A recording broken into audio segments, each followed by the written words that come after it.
저희에게 주시는 하나님의 말씀 함께 보시겠습니다. 다니엘 6장입니다. 다니엘 6장 23절 말씀, 다니엘 6장 23절부터 마지막 절 28절 말씀까지 저와 같이 한 절씩 교독하시겠습니다. 23절 말씀 제가 먼저 봅니다. 왕이 심히 기뻐서 명하여 다니엘을 굴에서 올리라 하매 그들이 다니엘을 굴에서 올린즉 그의 몸이 조금도 상하지 아니하였으니 이는 그가 자기의 하나님을 믿음이었더라.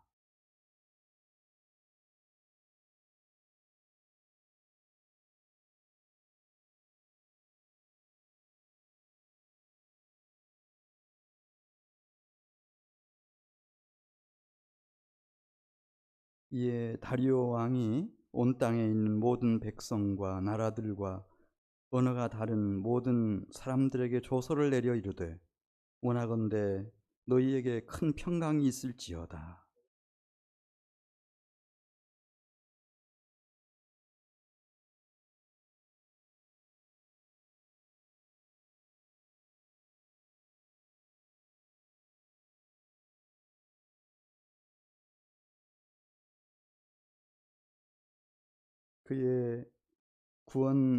그는 구원도 하시며 건져내기도 하시며 하늘에서든지 땅에서든지 이적과 기사를 행하시는 이로서 다니엘을 구원하여 사자 입에서 벗어나게 하셨음이라 하였더라.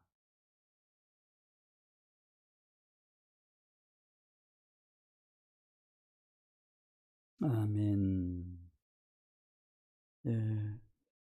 똑같은 어려움을 당해도 그 결과가 완전히 다를 수 있습니다. 이 코로나 대유행, 이 팬데믹 가운데서 우리 한반도 상황 보면요, 북한은 발표했어요. 지금까지 확진자 검사 1,200명 했답니다. 1,200명 했는데 단 한 명도 확진자가 안 나왔다 이렇게 발표를 했어요. 그리고 우리는 뭐 이렇게 투명하게 처음부터 이렇게 확진자가 나오면 나왔다, 사망자가 몇 명 나왔다 이렇게 발표하고 하죠. 그래서 이걸 통해서 북한이라고 하는 사회가 얼마나 폐쇄적인 사회인지 하는 거. 또 이 대한민국은 상대적으로 참 우리의 있는 모습을 그대로 이렇게 노출시킬 줄 아는 그런 국가구나. 참 우리가 좋은 곳에서 살고 있다 그런 느낌 강하게 받고. 참 안타까운 건 미국이에요. 미국이 오늘 기준으로 해서 뭐 확진자가 450만 육박하고 그리고 사망자가 15만 명이 넘었어요. 이해가 잘 안 돼요. 야, 우리보다 큰 나라는 큰 나라니까 우리가 그걸 감안을 한다 하더라도 어떻게 사망자가, 확진자는 워낙 자유스러운 나라니까 그렇다 치고 그래도 그렇지 사망자가 어떻게 한국의 100배도 넘나, 인구 비례로 따질 때 말이에요.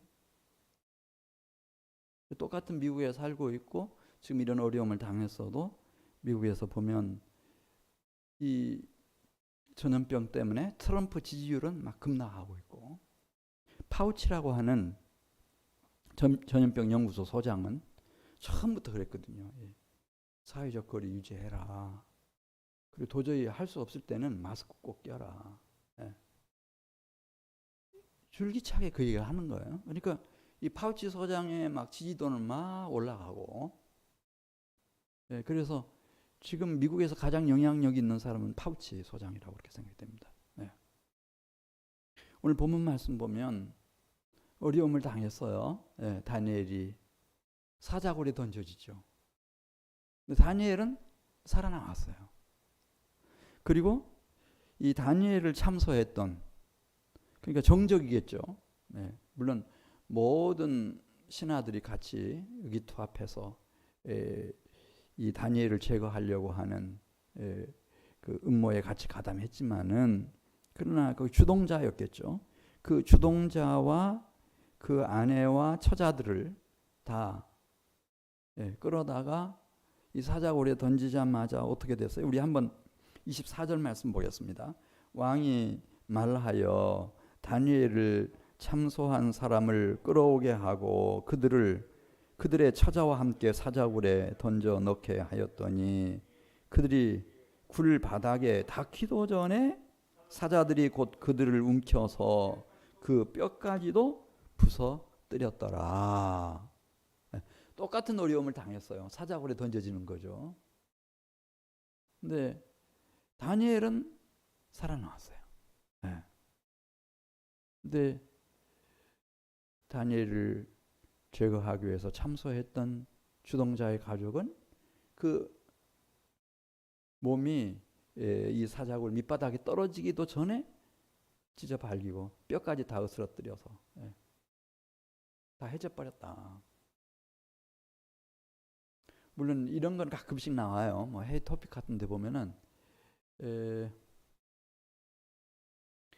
그 사파리 같은 데서 이제 이 맹수들의 먹이 사자의 먹이로 뭐 이렇게 염소 새끼를 들여보내는데 이 사자가 염소 새끼를 키운다는 거예요.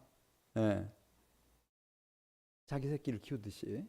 그런 거 가끔씩 나오기는 하지만은 근데 오늘 본문에 있는 말씀을 보면은 이 성경은 그 차이가 뭘까? 왜 똑같은 상황 속에서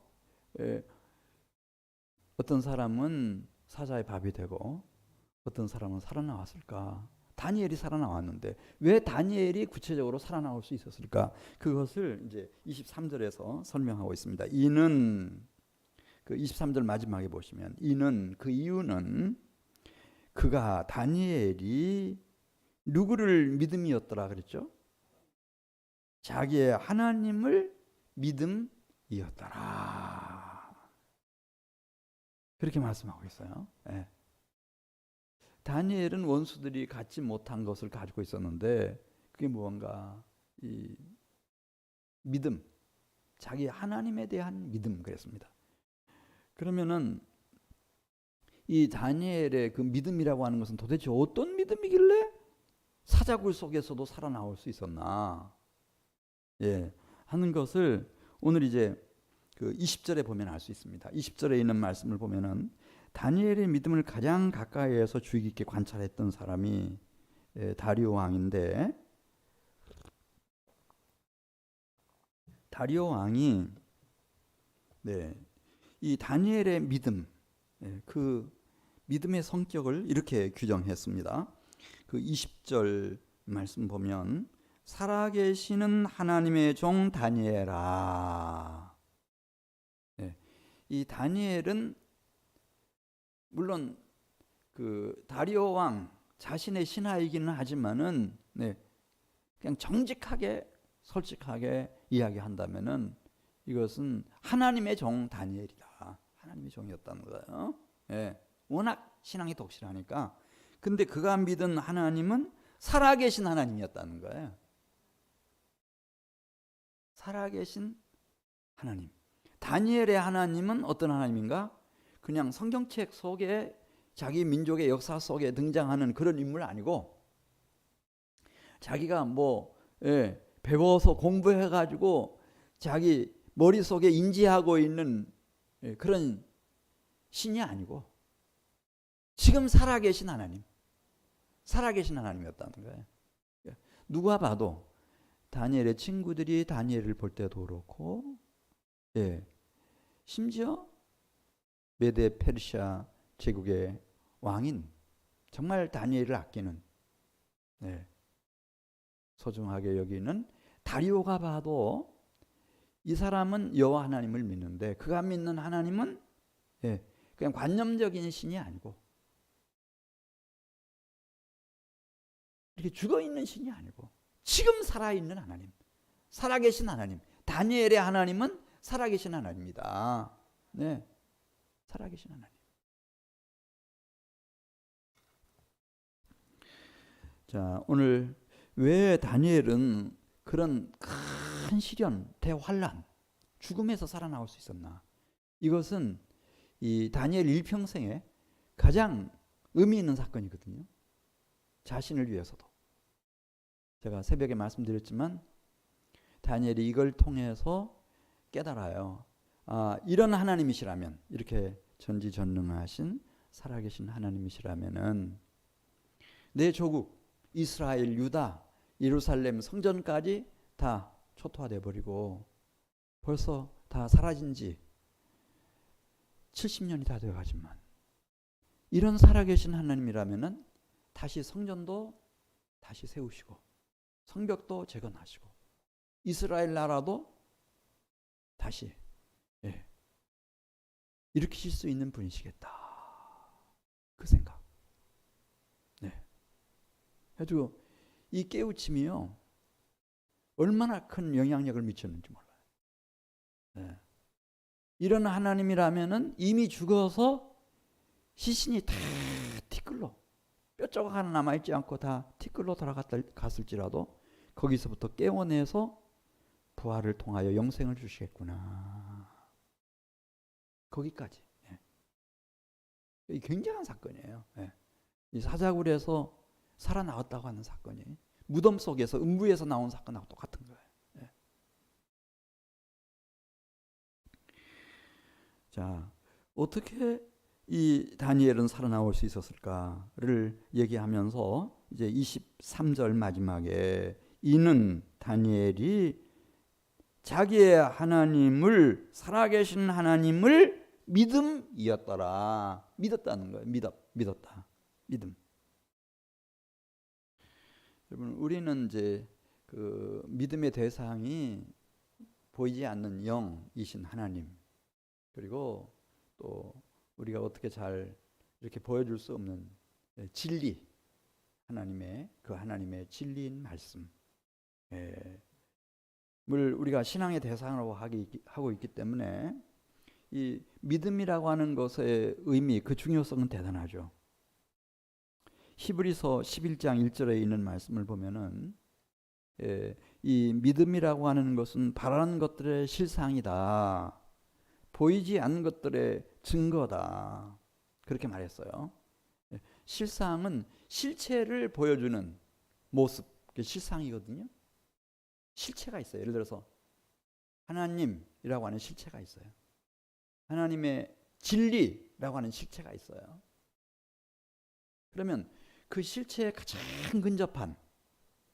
가장 근접한 모습, 그게 실상이거든요. 실상을 우리가 어떻게 깨우칠 수 있는가? 그건 믿음이라는 거예요. 믿음이 아니고는 어떻게 하나님을 알며 초월의 세계를 알며 진리를 알겠어요? 믿음은 실체를 가장 근접하게 깨우치는 실상이고, 우리가 보이지 않는 것들의 증거다. 보이지 않는다고 해서 존재하지 않는 게 아니잖아요. 우리의 미래가 보이지 않는다고 해서 미래가 없는 건 아니잖아요. 믿음이다. 그래, 이건 필수적인 거라고 했죠. 믿음이 없이는 하나님을 기쁘시게 못하나니 하나님께 나아가는 자는 반드시 그가 계신 것과 또한 그가 자기를 찾는 자들에게 상 주시는 이심을 믿어야 한다. 살아계신 하나님을 믿어야 하고 이 하나님을 영과 진리로 예배하는 자들을 하나님이 기뻐하시고 이 하나님을 찾는 생애를 사는 사람들에게 하나님은 구원뿐만 아니라 영광의 상도 베푸시는 분이시다. 이것을 우리가 아는 방법은 믿음밖에 없다. 믿음. 그래, 믿음으로 사는 것과 그냥 이렇게 단순히 내가 보고 듣고 이 머리로 판단하고 그냥 내 주관대로 사는 것의 차이가 어떤 것인가? 히브리서 11장 33절 한번 찾아보시기 바랍니다. 거기 보시면은 믿음이라고 하는 것이 우리의 생애를 어떻게 바꿔 놓을 수 있는지 설명하고 있어요.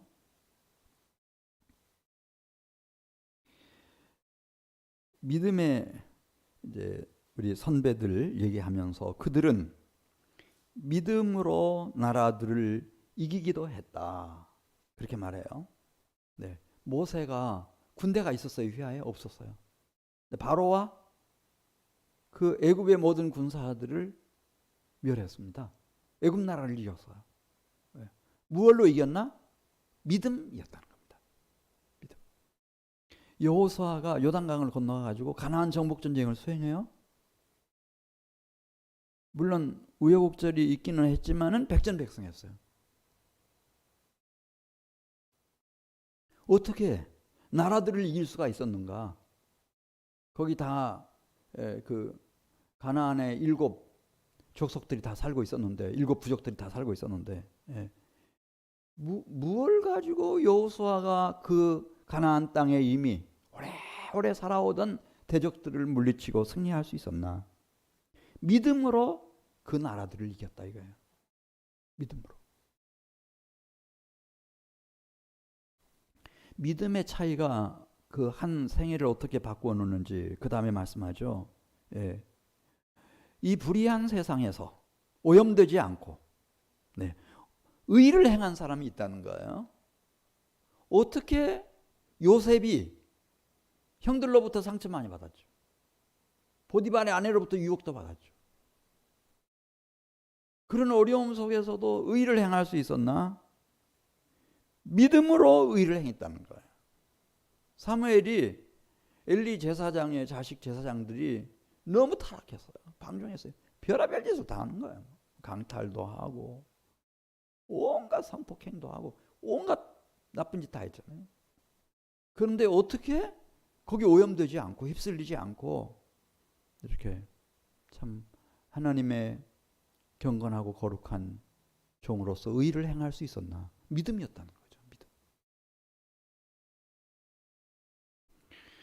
이 세상에 왔다가 그냥 허무하게 생을 마치는 사람들도 있지만은 이 세상에 와서 약속을 받고 가는 사람들이 있어요. 이 성경은 구약 신약 약속이거든요. 이게 자기의 생애를 통해서 이 약속이 실현되는 것을 경험한 사람들이 있어요. 네. 예를 들어 노아가 어떻게 홍수 심판에서 구원받았는가? 생육하고 번성하고 충만하라고 하는 축복을 받았는가? 네. 현생 인류의 시조가 될 수 있었는가? 네. 노아는 믿음으로 약속을 받았다는 거예요. 네. 스룹바벨도 어떻게 포로로 끌려가가지고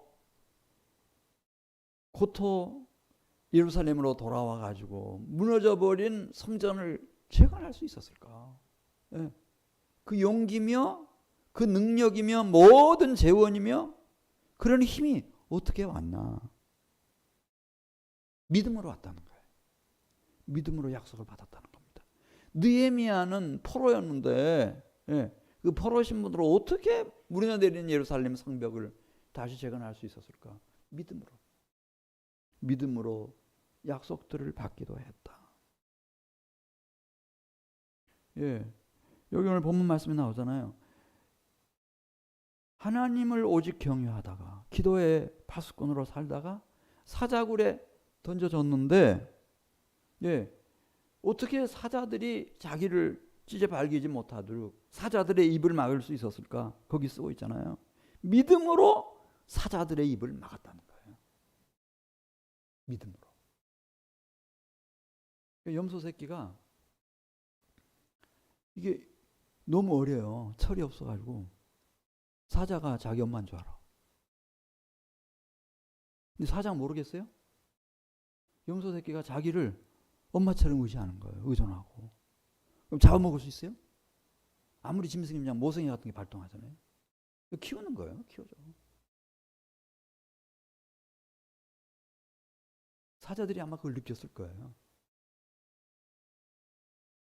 다니엘은 이 세상 사람이 아니에요. 믿음의 사람인 거예요. 살아계신 하나님의 종이에요. 믿음의 사람이에요. 손 못 대죠. 불의 세력을 멸하기도 한 사람들이 있었다는 거예요. 7배나 뜨거운 풀무불 속에 던져져서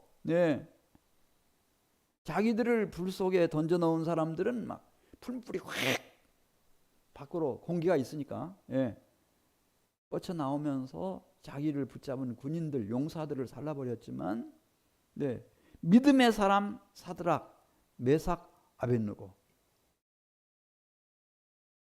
우리가 섬기는 살아계신 하나님이 우리를 불 속에서 건져내실 것이요 왕의 소나기에서도 건져내실 것입니다. 그리 아니하실지라도 우리는 왕의 신들에게 그리고 이 금신상에게 섬겨 절할 수 없습니다. 그 믿음 앞에서는 불도 힘을 잃었다는 거예요. 그래서 그 불물 속에 살아나오는 거예요. 믿음으로 칼날을 피하기도 하며, 야곱이 에서의 칼날을 피해요, 여러분. 꼼짝없이 죽죠. 거기서 죽어야 되는 거예요. 근데 그 칼날을 피하잖아요. 믿음으로. 너는 이스라엘이다. 이제부터 이스라엘이다.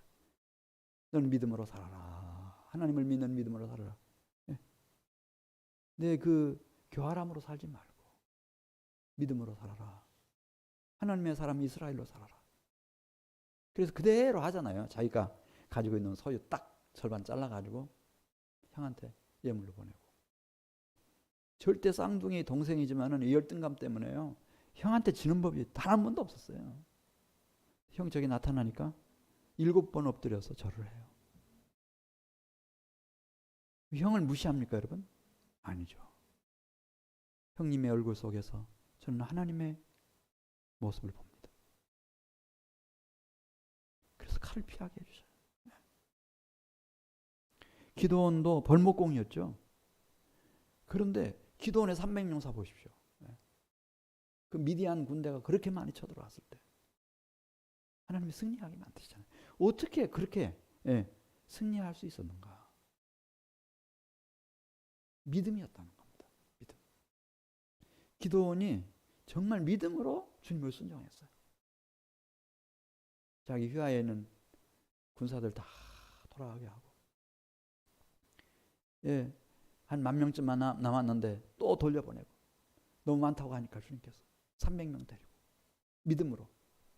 믿음으로 선포하고 믿음으로 나팔을 불고 믿음으로 횃불을 밝혀들고 믿음의 역사였어요.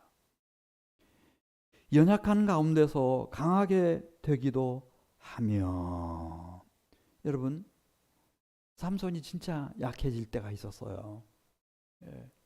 두 눈은 뽑히고 쇠사슬에 묶여가지고 이 감옥에 갇혀가지고 물맷돌 돌리고 있었을 때, 연자 맷돌 돌리고 있었을 때 아무 힘도 없어요. 아무 힘도 없어요. 그런데 믿음의 기도를 드려요. 하나님, 한 번만, 믿음의 기도입니다.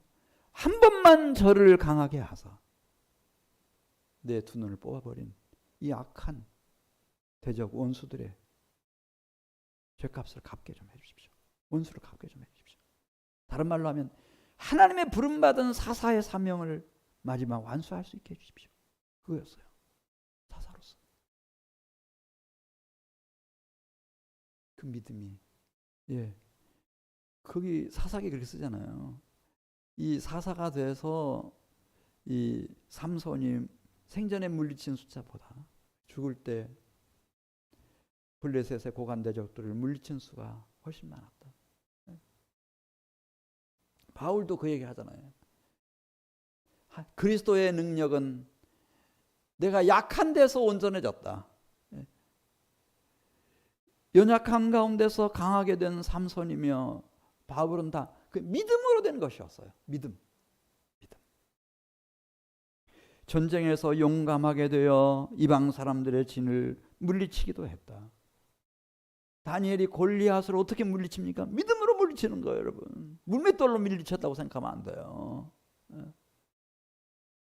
어떻게 물맷돌로 골리앗을 물리칩니까? 믿음으로 물리치는 거지. 그의 용사들도 다 믿음으로 끝까지 싸워서 그 훌륭한 이스라엘 나라를 세우고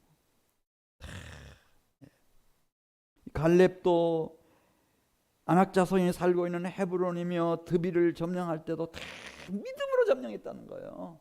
누구도 그 근처에 얼씬대도 못하니까 겁에 질려가지고 그때 믿음으로.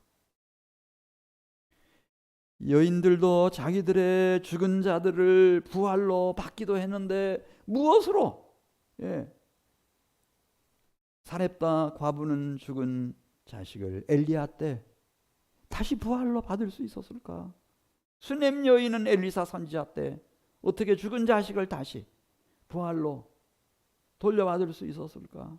나인성 과부의 아들, 다 믿음이라는 거예요. 믿음으로. 믿음. 우리 사랑하는 성도 여러분들이 정말 기왕 이렇게 이제 하나님의 부르심을 입고 그리스도인이 돼서 하나님의 백성으로 하나님의 자녀로 살아가는데 믿음의 사람들이 되시기를 주의 이름으로 축복합니다. 믿음이 있어야 돼요. 그냥 이렇게 교회 왔다 갔다 하면서 시간만 다 허비하면 안 되고 믿음 있어야 되는데, 자 그러면은 이 다니엘의 믿음은 어떤 믿음이었는지, 왜냐하면 오늘 23절에서 왜 풀무불 가운데서 살아나온 사드락 메삭 아벳느고처럼 이 다니엘은 사자굴 속에서 사자의 밥이 되지 않고 살아나왔나? 이는 그가 자기의 살아계신 하나님을 믿었습니다. 그 하나님 믿는다고 다 되는 건 아니잖아요.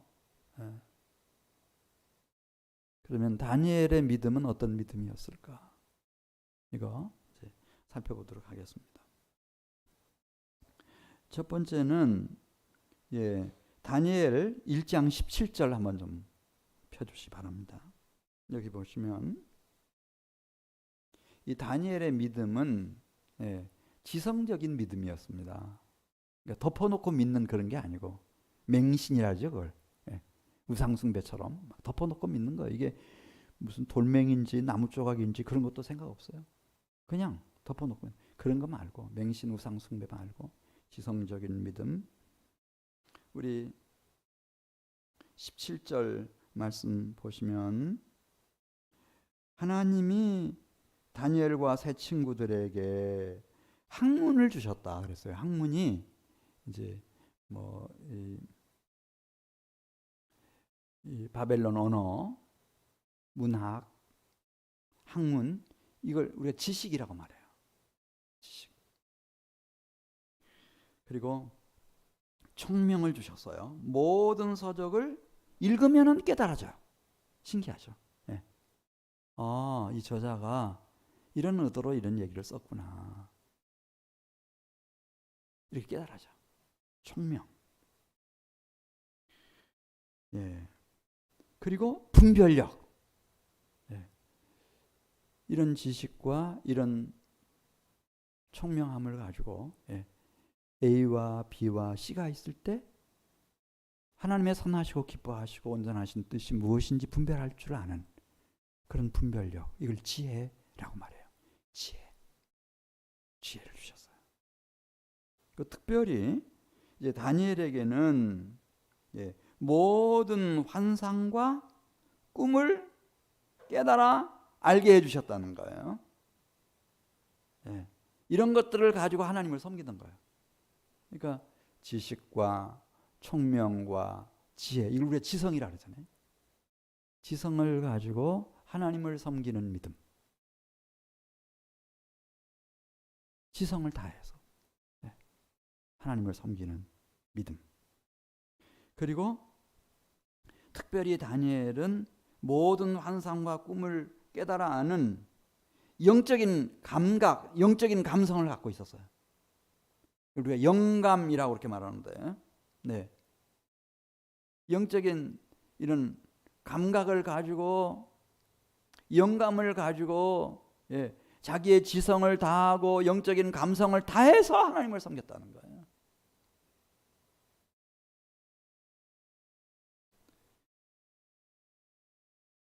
젊어서부터 그랬어요. 아마 저는 다니엘이 한 10대 중반이었을 때, 그때가 기원전 605년 여호야김 김 왕과 함께 사로잡혀 갔어요. 바벨론으로. 예, 그때 10대 중반 때부터. 예, 그러니까 그때 3년 코스였거든요. 오늘날로 말하면 박사과정처럼. 예. 그 과정을 마쳤으니까 한 18세쯤 될 무렵. 그때 벌써 다니엘은 물론 친구들도 훌륭했지만은 자기의 지성과 자신의 영적인 감성을 다해서 영성을 다해서 영감을 다해서 하나님을 살아계신 하나님을 섬겼다.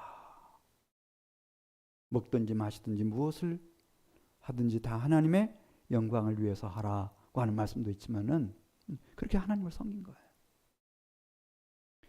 그리고 성실하게 하나님을 섬기는 종으로 살다 보니까 이제 오늘 6장 10절 가서 보면은 하나님이 이 다니엘을 잘하게 해주셨어요. 이 다니엘서 6장이 쓰여질 때는 주전 538년. 그러니까 그가 바벨론에 포로로 끌려갈 때 15세라고 한다고 할 것 같으면 그때 나이는 92세 때. 우리 중에도 벌써 이제 70 되신 분도 계시고, 넘으신 분도 계시고, 80 넘으신 분도 계시고, 90 넘으신 분도 계시고, 그러신데 이 다니엘은 인생을 헛살지 않았어요. 내가 이제 50이 됐으니까 60이 됐으니까 이제 다 자랐다. 그렇게 생각한 게 아니고 다니엘은 자기를 정말 하나님의 종으로 잘 관리를 해가지고 살아계신 하나님을 섬기는데 자신의 지성뿐만 아니고 영적인 감성을 다할 뿐만 아니라 정말 온전한 의지력으로 전 인격을 다해서 하나님을 섬길 수 있는 장성한 믿음으로 자라난 거예요. 이게 대단한 거예요, 여러분. 주님은 우리를 향해서 계속 도전하시잖아요. 하늘 아버지의 온전하신 것과 같이 너희도 온전해라. 베드로후서 1장에서는 하나님의 신성, 신의 성품 온전히 성취해라. 그리스도의 장성한 분량까지 너희들은 계속 자라나야 된다. 계속 말씀하시는데 이 다니엘은 그걸 한 거예요. 그래서 지금 나이 92세 때 한번 보세요. 92세 되면은 기억력도 깜빡깜빡하고 제정신이 아닐 수도 있어요. 지금도 92세 적은 나이 아니잖아요. 근데 그 92세 된 노인이 12절 6장 10절을 가서 보겠어요. 6장 10절을 가서 보면은 대단하죠, 여러분. 지금 여기 다니엘은 소년 다니엘 아니에요? 지금 다리오 왕 때니까 주전 538년. 자기 나이 92세 됐을 때 그때 그 속 사람은 청년이에요. 청년. 이 기백이라고 하는 게, 용기라고 하는 게, 담대함이라고 하는 게, 이야, 이렇게 강하고 담대한 심령이 있을까? 두려움 없는 영혼이 될 수 있을까? 이야, 대단하죠. 자, 한번 10절 말씀 보겠어요. 6장 10절 같이 읽습니다. 다니엘이 이 조서에 왕의 도장이 찍힌 것을 알고도, 이 조서가 뭐죠? 한 달 동안은 향후 30일 동안, 한 달 동안은 메데 페르시아 제국 내에 있는 모든 국민 백성들은 다리오 왕에게만 기도를 하고 예배를 드려라. 그런 조서 내용이에요.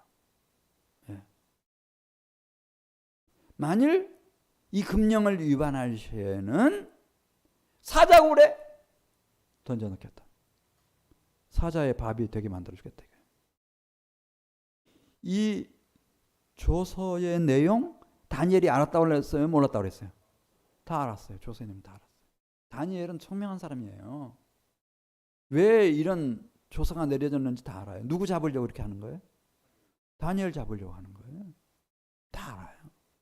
그리고 자기를 그렇게 끔찍히 신뢰하고 아껴주는 다리오 왕이 여기 나오잖아요. 도장을 찍었다는 거예요. 그 도장 찍은 것까지 다 알고 있다는 거예요. 고대 이런 큰 제국에서 왕명이라고 하는 것은 이것은 가장 강력한 초법적인 힘을 갖고 있죠.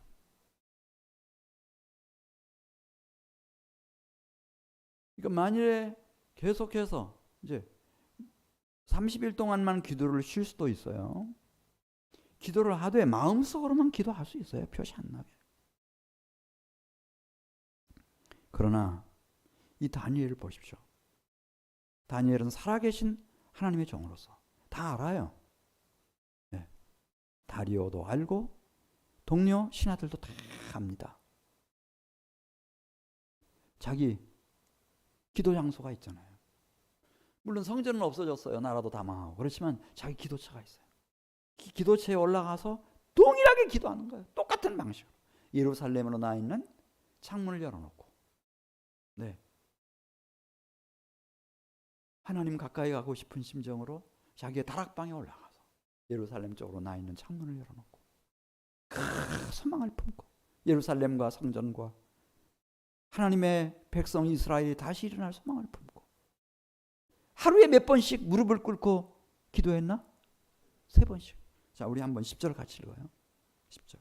다니엘이 이 조서에 왕의 도장이 찍힌 것을 알고도 자기 집에 돌아가서는 윗방에 올라가 예루살렘으로 향한 창문을 열고 전에 하던 대로 일평생 이렇게 살아왔거든요. 기도의 파수꾼으로 살아왔어요. 하루 몇 번씩 무릎을 꿇고 기도했다고요? 하루 3번씩 무릎을 꿇고 기도하는데요. 이게 중요한 대목이에요. 그때도 역시 하나님께 무슨 불평하는 기도로 끝나요? 원망하는 기도로 끝나요? 두려움과 공포로 질려서 끝나는 거예요? 감사하는 기도. 할렐루야. 감사하는 기도. 이거는 기쁨이 있었다는 거예요. 하늘로부터 오는 응답이 있었다는 거죠. 확신이 있는 거예요. 확신이 있어. 사자굴에 들어가는 게 두렵지 않아요? 알아요. 다니엘은 알고 있었어요. 내가 끝까지 죽도록 충성하면 하나님이 어떻게 영광을 나타내실지 다 알고 있는 거예요. 그러니까 감사의 기도를 드리죠. 자, 지금까지 말씀드린 것 중에 다니엘의 믿음은 어떤 믿음이었을까? 다 우리도 믿죠. 예수님 믿는다고 말하는데 다니엘의 믿음은 자신의 지성을 다하는 믿음, 영적인 감성을 다하는, 영감 있는 믿음, 그리고 자신의 의지. 나이가 92세지만 그냥 뭐 기억력이 왔다 갔다 하고 뭐 이랬다 저랬다 하고 뭐 그런 게 아니고요. 얼마나 자신을 하나님의 종으로 잘 이렇게 준비해 왔는지 온전한 의지력을 가지고 자신의 전인격을 말하는 거예요. 전 존재를 걸고 살아계신 하나님을 믿는 살아있는 신앙이었어요. 살아있는 신앙. 이거였어요, 여러분. 아무나 사자굴에 들어갈 수 있습니까? 천만의 말씀이죠.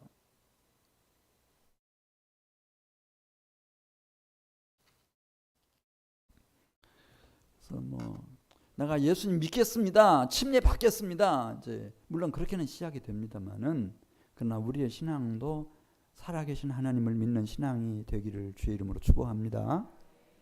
그리고 살아계신 하나님을 믿을 때는 나의 지성과 나의 영적인 감성과 나의 의지와 나의 전 인격과 존재를 쏟아 부어서 하나님을 섬기는 종이 지금 당장은 아니지만 적어도 내 나이가 60이 되고 70이 되고 80이 되고 90이 돼서 주님 앞에 갈 때까지는 장성한 믿음의 분량. 할렐루야. 이거 채울 꿈들을 좀 꾸세요, 여러분. 꿈꾸는 자의 것이에요. 미래는 덮어놓고 있으면 안 돼요.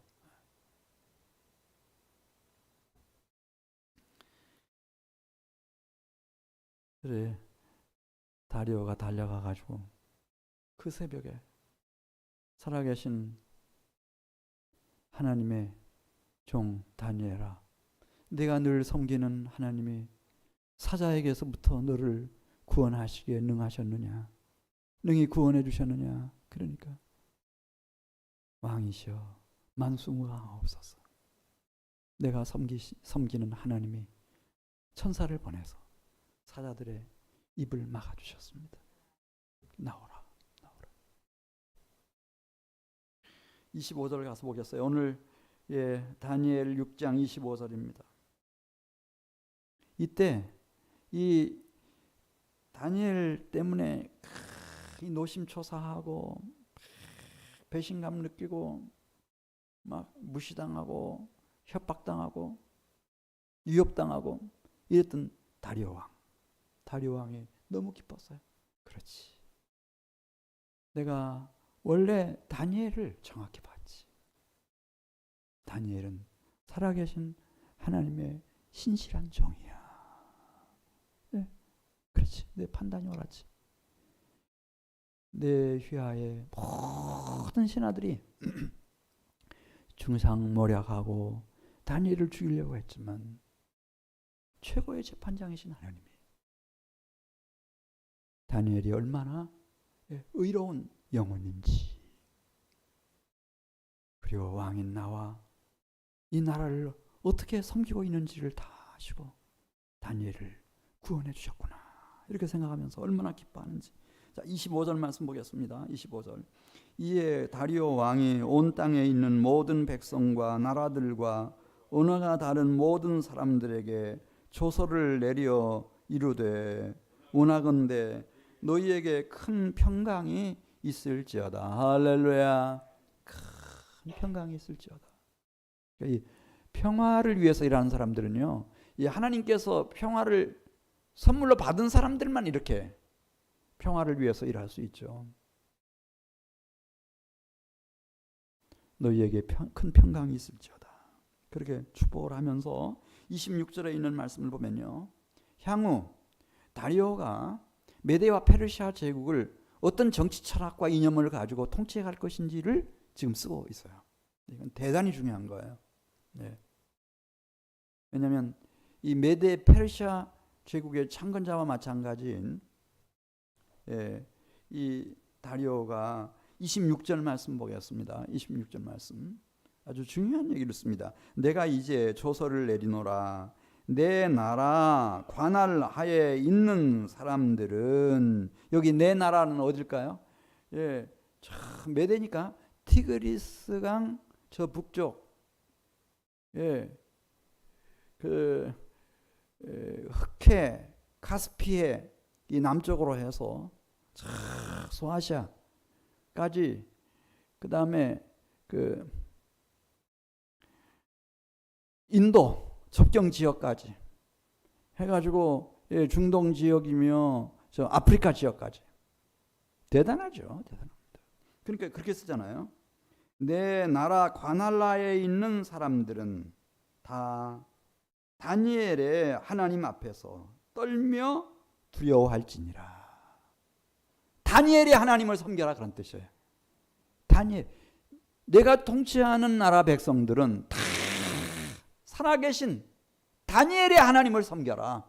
이거 굉장한 거죠, 여러분. 사실은 이스라엘 왕 중에도 이런 정신, 이런 통치 이념을 가지고 나라를 다스리는 왕이 없어요. 유다 백성 중에도 몇 명이나 돼요. 손꼽히죠. 유다 왕들 중에서도. 근데 메데 페르시아 제국의 왕이 이런 얘기를 하는 거예요. 왜냐하면 다니엘의 하나님은 살아계시는 하나님이시요 영원히 변치 아니하실 이시며 그의 나라는 멸망하지 아니할 것이요 그의 권세는 무궁할 것이니라. 왜 이렇게 신앙 고백을 했을까? 대단하지 않습니까? 저는 이해할 수 있어요. 이 다니엘과 다리오 왕이 정말 가까운 사이였거든요. 이 어려움을 당한 것도 너무 다니엘을 신뢰하고 귀하게 여겨서 총리가 세 사람이었는데 사실은 자기가 이름만 가지고 있고 다니엘을 그 위에 수상으로 세우고 싶어가지고 그러다가 지금 어려움을 당한 거거든요. 왜냐하면 다리오에게 다니엘은 특별한 사람이에요. 어떻게 이걸 무혈정복이라고 하는데 바벨론이라고 하는 나라가 보통 나라가 아니잖아요. 근데 총 한 방 쏴보지 않고 피를 흘리지 않고 그냥 하루 저녁에 이 다리오가 고레스와 함께 이 바벨론 제국을 점령해버린 거예요. 어떻게 이런 일이 있을 수가 있어요? 근데 그것을 누가 알고 있었나? 다니엘이 알고 있었어요. 왜 하나님이 이제 시간 되면 말씀드리겠습니다만은 이런 일을 행하셨는지. 그 다니엘의 가르침을 듣고 다리오는 이 역사는 여호와 하나님이 주관하시는구나. 이 세상 나라를 하나님이 통치하시구나. 이미 알았어요. 그래서 살아계신 하나님의 종 다니엘아 이렇게 부르는 거예요. 27절 말씀 보겠어요. 다니엘의 하나님은 구원도 하시며 건져내기도 하시며 하늘에서든지 땅에서든지 이적과 기사를 행하시는 이로써 다니엘을 구원하여 사자의 입에서 벗어나게 하셨습니다 하였더라. 그러니까 온 땅 위에서 지금 메데 페르시아 제국이 이제 이 세계 무대를 주름 잡을 수 있는 새로운 시대를 하나님이 열어주셨고 그것도 기사와 표적이고 그리고 사자 굴에서부터 사자의 입에서부터 다니엘을 건져내신 것도 놀라운 하나님의 구원의 사건이고 이런 살아계신 하나님 내 제국 내에 있는 모든 백성들은 이 살아계신 다니엘의 하나님을 두렵고 떨림으로 섬겨라 이거예요. 이것이 통치 이념이에요. 통치 이념. 이 한 사람의 영향력이라고 하는 게 정말 살아있는 신앙을 가진 다니엘 같은 이 사람이 미치는 영향이 얼마나 대단한지 하는 것을 보여줍니다. 하나만 말씀드리고 마치겠어요. 자, 마지막 절 28절 가서 보면 이 다니엘이 다리오 왕의 시대와 누구 시대에 형통했다고 그랬죠? 고레스 왕의 시대에 형통하였더라. 예, 이 다리오 왕의 사위가 고레스예요. 그러니까 이 고레스가 충직하게 다리오 왕의 통치 이념과 철학을 그대로 승계를 한 거예요. 그 결과가 어떤 것인지 한번 우리 에스라 1장 보겠습니다. 에스라 1장 펴보세요. 에스라 1장 2절 가서 보면 이제 이 고레스가 페르시아 제국의 최고 통치자로 취임하자마자 제일 먼저 한 일이 이 일을 했어요. 에스라 1장 2절 말씀 같이 읽습니다. 그 유대인들 해방령을 공포를 하는 거예요. 유대인 포로들은 다 돌아가라. 어디로 돌아가는가? 유대로 돌아가라. 예루살렘으로 돌아가라. 돌아가서 무슨 일을 하는가? 이스라엘의 하나님 여호와를 위하여 성전을 지어라. 그 하나님은 살아계신 하나님이다. 나를 이 페르시아 제국의 왕이 되게 해주시고 내가 페르시아 제국을 건설할 수 있게 해주신 분이 바로 하늘의 하나님 여호와시다. 그분이 왜 페르시아 제국을 세우게 하셨고 나를 페르시아 제국의 황제가 되게 하셨는가? 그것은 예루살렘의 성전을 지키기 위함이다. 막 하잖아요 지금. 꿈 같은 얘기를 하고 있어요. 꼭 다윗이 살아서 돌아온 것 같아. 다윗이. 자, 우리 에스라 1장 2절 말씀 같이 읽어요. 1장 2절. 바사왕 고레스는 말하노니 하늘의 하나님 여호와께서 세상의 모든 나라를 내게 주셨고 나에게 명령하사 무슨 명령을 주셨어요? 유다 예루살렘에 무엇을 건축하라고 하셨다는 거예요. 성전을 건축하라. 그러니까 다리오 왕만 해도 두렵고 떨림으로 살아계신 다니엘의 하나님을 참 공경하라. 내 제국 내에 있는 모든 백성들은 그렇게 했는데 고레스는 한 발 더 나가서 지금 그 하나님을 두렵고 떨림으로 섬기는 것이 뭔가? 성전을 건축하는 거다. 예루살렘 성전을 재건하는 거다. 이 깨닫고 3절 말씀 보겠습니다. 에스라 1장 3절. 이스라엘의 하나님은 참 신이시라. 너희 중에 그의 백성된 자는 다 어디로 올라가라고요? 유다 예루살렘으로 올라가서 이스라엘의 하나님 여호와의 성전을 건축하라. 그는 예루살렘에 계신 하나님이시니라. 그 남아있는 백성이 어느 곳에 머물러 살든지, 그러니까 돌아가지 않고 그냥 이 바벨론에 그냥 머물러 있는 사람들은 마땅히 지금 유다 예루살렘으로 성전을 재건하기 위해서 가는 사람들을 위하여, 떠나는 사람들을 위하여 금과 은과 그 밖의 물건과 짐승으로 도와주라. 그 외에도 예루살렘에 세울 하나님의 성전을 위해서 예물을 기쁘게 힘껏 드리라는 거예요. 할렐루야. 그래서 성전이 재건돼요. 나라가 다시 일어나는 거예요.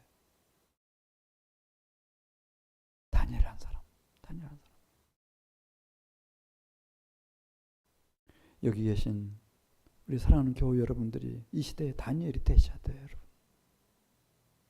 우리 가정을 위해서, 가문을 위해서. 우리 같이 기도드리겠습니다. 하나님 아버지, 주께서 저희들을 만세전에 택정하시고 이렇게 불러주셔서 감사합니다. 우리도 살아계신 하나님을 믿는 살아있는 신앙을 가진 성도가 되게 해주시옵소서. 나의 지성을 다하고 영적인 감성을 다하고 나의 의지력을 다하고 나의 인격과 전 존재와 생애를 바쳐서 영광의 주님을 섬기게 해주시옵소서. 그리고 주의 영광을 드러내게 해주시옵소서. 예수님의 이었습니다. 아멘. 주신 말씀 생각하면서 찬송 544장입니다. 544장.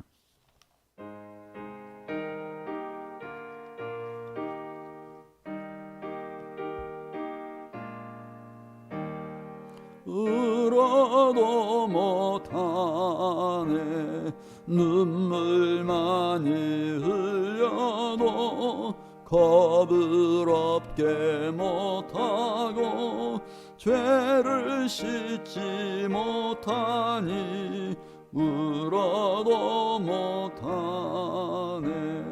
십자가에 달려서 예수 고난 당했네.